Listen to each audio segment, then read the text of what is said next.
Notre cerveau n'a pas pour but de nous faire grandir, il a pour but de nous faire survivre. Je vais citer Rory Vaden ici, il dit « Le cerveau humain n'est pas conçu pour le succès, le cerveau humain est conçu pour la survie. Survivre, c'est conserver son énergie. Le succès, c'est l'opposé, utiliser notre énergie, faire des choses inconfortables.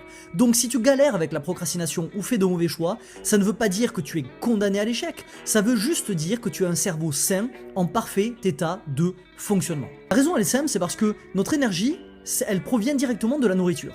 Et la nourriture, c'était synonyme de rareté pendant l'écrasante majorité de l'histoire de l'être humain.